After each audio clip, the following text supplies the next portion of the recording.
So, okay, owner users. Typically, a person has a business. They need something for their business. This could be office space, lawyers, accountants, therapists. It could be retail business, whether it's online or in-person store, brick and mortar, or contractors, paving companies, right? They're going to need outdoor storage. So whatever the business needs are, a lot of these businesses are going to eventually want to move away from a lease into ownership. And honestly, that's one of the best ways, because also when it comes to selling their business, it's nice to have those assets to sell with it. What we're going to look into is really financial considerations. That, again, comes down to cash on hand, how much money they're actually making per year. So really you want to take a look into their finances and make sure that they're good. You want to take a look at expansion potential. This person might be not only valuable for this one transaction, but they might be valuable for the next 6, right? And you want to have that on the radar. You want to figure out exactly what they're looking for. We have one client that, they want 100 new locations in the next, was it 1 year? 100 locations in 5 years. 5 years, right? So that's a very ambitious goal, right? So how do you start looking for this person? You want to have that exact profile down, to the T. You want to know exactly what they're looking for. You want to know how they negotiate, what they negotiate for. So usually once you get past the first 1 or 2 transactions with somebody that's multiple volume, you're going to know exactly what they want, and it makes the process a lot easier. But that's what we're looking for expansion potential. Churches, that's another one. Mosques is big for us, just coming from that community. They want a space for 500 people, but they're already maxed out at 500 people right now. And if you make a space bigger, they will come, right? And then they're maxed out within a year, and then, hey, we need more space. So that's another kind of thing that we want to take a look at. And then risk tolerance. The biggest risk tolerance right now is interest rates. Remember everyone saying date the rate, marry the house. That was like 4 years ago, right? They thought it was going to be a very short term. So you want to make sure that the risk is equivalent to what they're greater than what they're actually going to be getting, lower than what they're going to be getting. And then strategic fit. Location here is probably the biggest thing when it comes to strategy. Is this restaurant? Is this the best location for it? Is this industrial buyer? Where do they need to be? Data centers. They have to be located near power lines and internet lines. So those are the things that we're going to be looking at for an owner user. Again, when it comes to due diligence, when it comes to the property itself, physical inspection of the property, environmental inspection of the property. Environmental is where it takes a look. It goes back as long as you possibly can, sometimes 50 plus years, and make sure that the property doesn't have any contaminants on it, any environmental issues, etc. Then you want to take a look at the financing and the valuation of the property. This is where cap rates can give you a clue. This is where you take a look at comps. What's the price per square foot for owner-user properties? That can be different. So price per square foot for an owner-user property versus investment property could be wildly different. Compliance and permits. This is like zoning, for example. That's what we're going to be taking a look at. Operating cost. This is a lot will come from the business and how they use it. But for example, let's say that someone's you want to take a look at the taxes for them. You want to take a look at, let's say it's part of a condo association. What are the condo fees? So those are the type of things that we want to take a look at with expenses. Any expenses that are going to be attached to the property that are going to be fixed, semi-fixed, or they're going to grow with the property. That's what you're looking at. And then ultimately, what's the exit strategy for this buyer? That's probably the most important thing. This is, again, where forced appreciation can come in. Even if it's an owner-user, they can still do a lot to the property to raise the value, so that when they do want to sell or rent it out in the future, that they have that value built in. Sellers, so listing focused. This is a lot more difficult to do this in the commercial world because the volume is just significantly less. And most of these guys are going to be sophisticated. They're going to be older. They're going to be sophisticated folks. You can't pass the wool over their eyes. You got to really know your stuff when you're talking to property owners. But some of the profiles that you'll see are, their motivation. Are they looking for a quick sale? Are they financially struggling right now? Do they have a loan that's ballooning in the next year? Your approach to this listing is going to vary greatly based on that, for example. Do they want to maximize the price? Are they retiring? Are they relocating? Are they selling the business? And they've got, 16 cranes that are outdated that they need to sell, so they can't get rid of the real estate until they get rid of the assets. It can get complicated from that perspective. How do you position the property? What's going to be the best and highest use for this property, for example? It's on the Bladensburg example. Oh, yeah. We had a listing in D.C. on Bladensburg Road, D.C. side, so about half mile from the border. It's an old auto shop, 8,000 square feet, needs a lot of work, and this client just wants out. He's facing some financial struggles, and he just wants out. So we list the property. We kind of do it as a general, this is the zoning, and this is what's allowed here. 90% of our calls were from cannabis cultivators. I mean, our phones were blowing up from folks left and right, brokers and clients. So we decided to shift the focus. We're like, all right, well, if that's 90% of our calls, maybe we should orient the property towards that. What we found out, though, was when we got close to a deal with some of these folks, there's an lack of experience, if I'm going to say that nicely. One of the folks that we were working with that put a decent offer threatened me personally. We were sitting at the table, and they started throwing personal threats at me. So, for us, it was like, all right, well, the market's asking for this. Let's position it that way. It didn't really turn out the way we wanted. And by happenstance, one of our clients that we had another listing for, who's looking for investments, he called us like, oh, I like this listing. I'll take it in 30 days. We close on that property. So, you really want to make sure you're positioning this listing, not just based off what you think is going to sell, but you really want to kind of spend some due diligence and market it within your circle as well. Your pricing strategies are obviously going to be impacted by what the market is, and doing some very serious comps. This is a lot harder to do in commercial than it is in residential. Not all the information is readily available. Sometimes you might have to go back longer than you typically would with residential.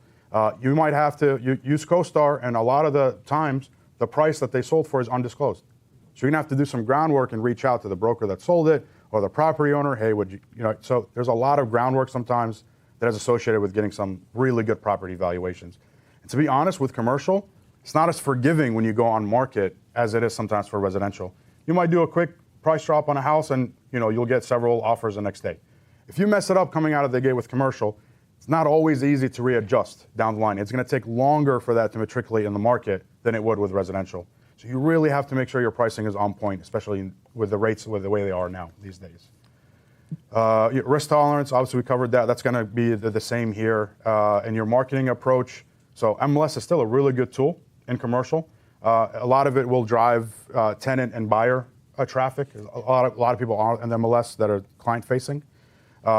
Sometimes a client doesn't want you to market the property live because he's got employees, and if they hear about this, then they're going to leave him. So really, that's going to be a conversation that you'll have up front. But you have to be on CoStar. If they're going to go on market, CoStar is an absolute must. LoopNet is a must, and so is Crexi now.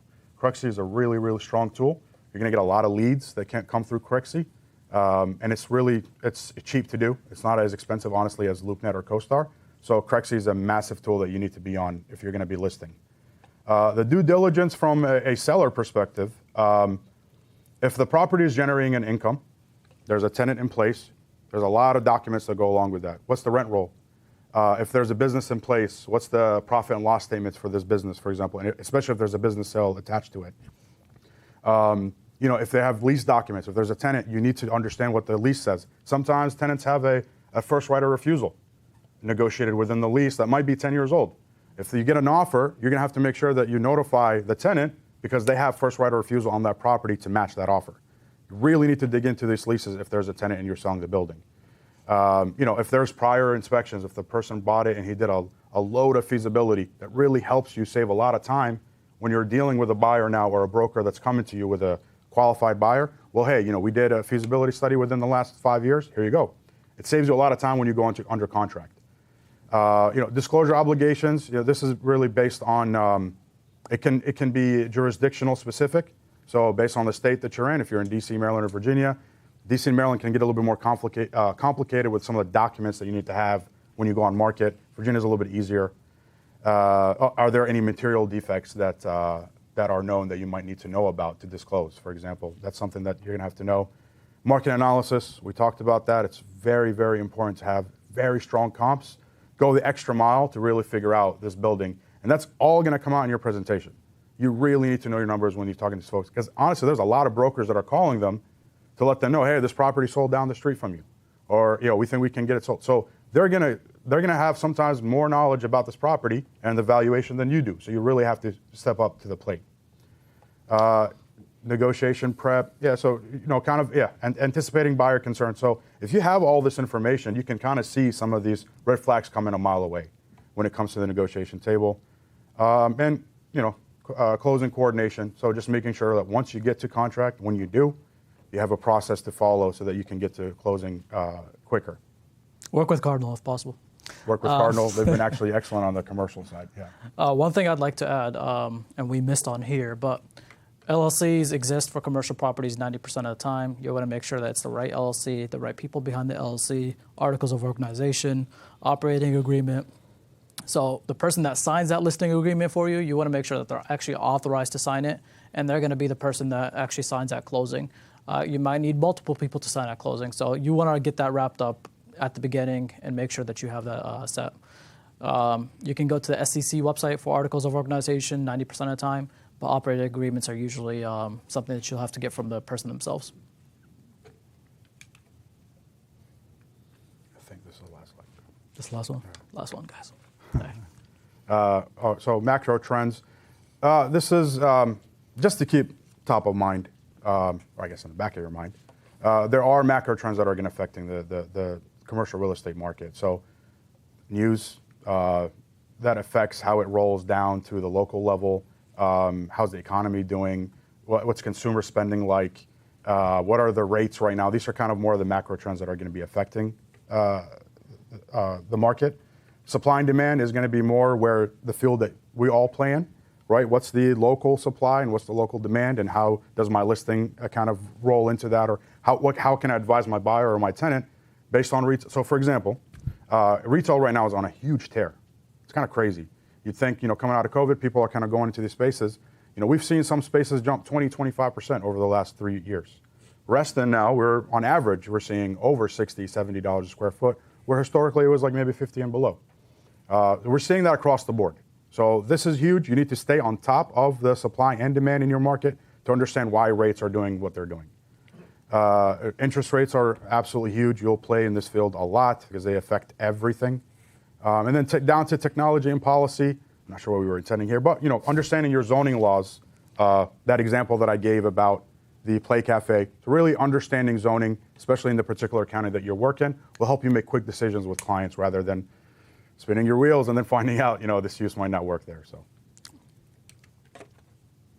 this is the last slide. Go ahead. All right. So key players that you have in the industry. So you have investors. Again, that's just a type of client. Another type of client is developers. They're the guys that are going to take the land from, raw land through entitlement, sometimes through the physical product itself. You have brokers and agents. So that's us. That's what we do.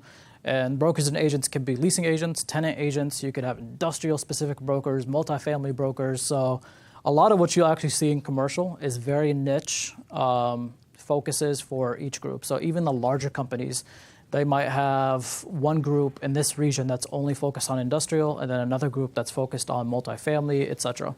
And again, they're also going to be location dependent as well. Property managers is another big one. On the lender side, typically you're going to see your traditional lender, but what you'll see is the lender on the commercial side is much, much more important than on the residential side. You have some banks that they can only do a $2 million loan max. And that's their bread and butter. Because that's their bread and butter, they can give you better rates, they can give you better terms. It might be a 30-year amortization, and this is the only bank that has that. So local banks are very, very important when it comes to commercial, and that's where you're going to see 90% of most of the loans go through. You have REITs, you have private lenders. Private lenders are really going to be your hard money, so you'll still find uses where that's applicable, but private lenders could also just be your family and friends. GSEs. That's a typo. That's an AI assist right there. Tenants and owners and owner users, right? So tenants, it could be any type of tenant, but they're just looking for a space to rent out. And again, it's typically from 5 years is usually what we see on the low end, and then 10 years is on the high end as averages.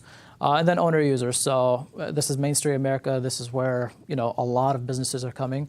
And we don't see, a lot of times when we think of Main Street America, we're thinking retail shops.